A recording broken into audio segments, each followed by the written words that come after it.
and XRP when I said that we're going to do a Bitcoin update. But let me explain why we're going to do the Bitcoin. All right. All right. So President Trump, the Trump administration first went in and we took out Maduro in Venezuela.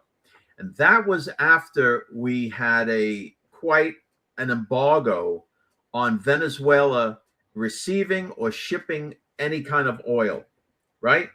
Our embargo actually went all the way to the Indian Ocean, where we seized some ships there. So after we took out Maduro and chased the Russians and the Chinese out, now we have our oil guys in there propping up their oil pumping system, getting the oil to our Texas refineries and so on. Okay, that's step one. Step two, now we go in and we take out the regime in Iran. And ultimately, the Iranian people will control their own oil. But which nation, Gene, was the largest purchaser of Venezuelan and Iranian oil?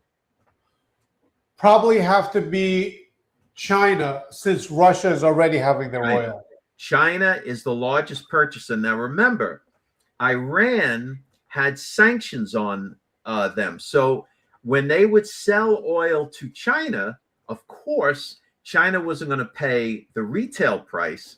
So they were getting it at a black market price and utilizing Bitcoin and Tether to purchase the oil from Iran.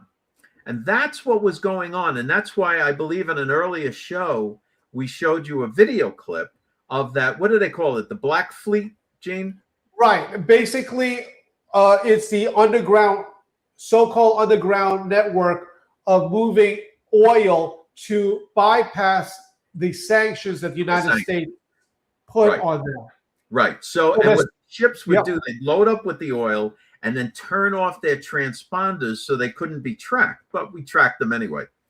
So now you have, for years and years, China has been able to purchase this well below retail oil as far as price. And that has allowed their economic GDP to grow. Those days are gone. Right. So now now think about this, folks. They are now having to go to Saudi Arabia and buy the oil. And they're going to have to do it with US dollars. Right. Because that's the only way Saudi is going to sell oil to anyone, and that's in exchange for US dollars. And that's why you see the dollar index really climbing. Right. And go along with that, that's why you also had that big spike, I believe, at one time with the Bitcoin, because they were using that Bitcoin for these I should say illicit sales, but basically sales of these oils, which the United States says was on embargo with that. Right. They were bypassing the sanctions through the use of cryptocurrencies. Thanks for checking us out. Don't forget to go to georgemagazine.com and sign up for the Dispatch. It's free. Get the emails and the news stories. And check us out Monday through Friday, 5 o'clock Eastern Standard Time. You can check us out on Facebook and YouTube. We'll see you then.